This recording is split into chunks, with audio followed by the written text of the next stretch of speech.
North Atlantic Ocean. The night was unnaturally still. No crashing waves, no strong wind, no moon to light the sky.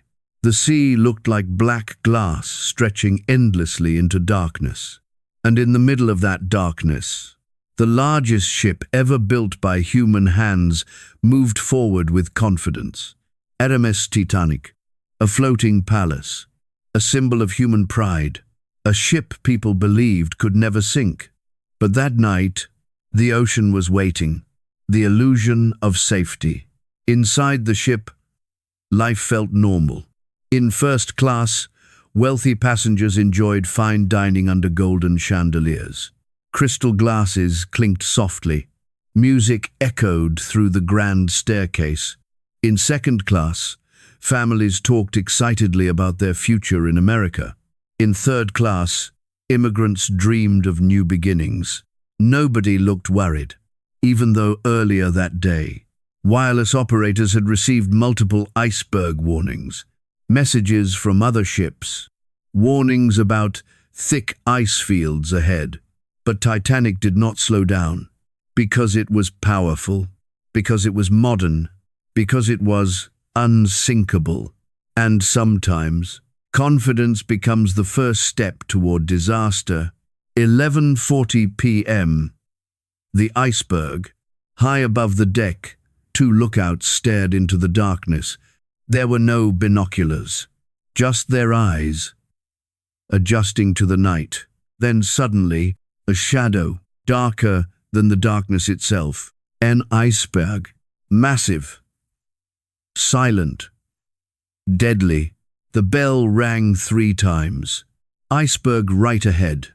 The bridge reacted immediately.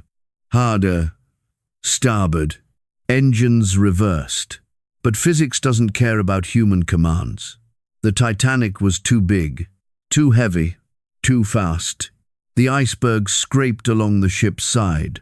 Not a dramatic explosion, not chaos, just a long, tearing sound. Like the ocean slowly opening a wound in steel. Below deck, water began pouring in. The terrifying truth. At first, passengers barely noticed. Some felt a small vibration. Some laughed about it. But in the boiler rooms, men watched freezing water rush in. Engineers inspected the damage. 1 compartment flooded, then 2, then 3, then 4, then 5, then 6, more than the ship could survive. The designer, Thomas Andrews, quietly calculated the numbers. His conclusion was simple. The Titanic would sink within 2 hours.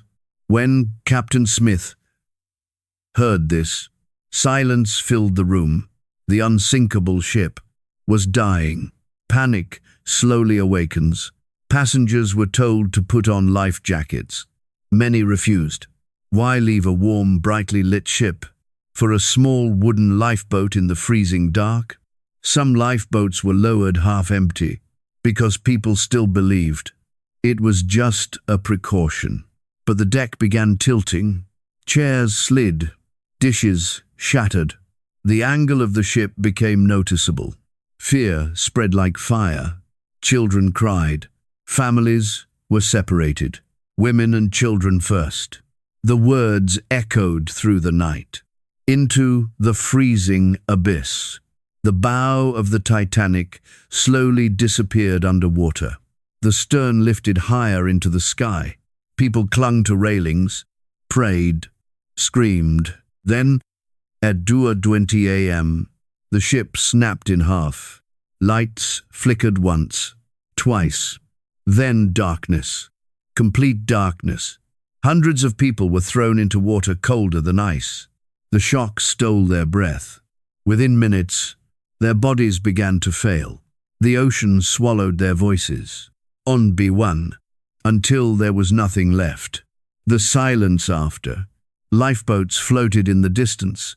Some survivors heard the screams, but fear held them back, because going back meant risking their own lives. Slowly, the screaming stopped. and the ocean returned to silence, as if nothing had happened. Ending 9:40, 10:30. Over 1,500 souls were lost that night. Today, Titanic rests 12,500 feet below the surface. Broken, rusting, silent, a graveyard in the dark. And somewhere in the cold Atlantic, if you listen closely, it almost feels like the ocean still remembers.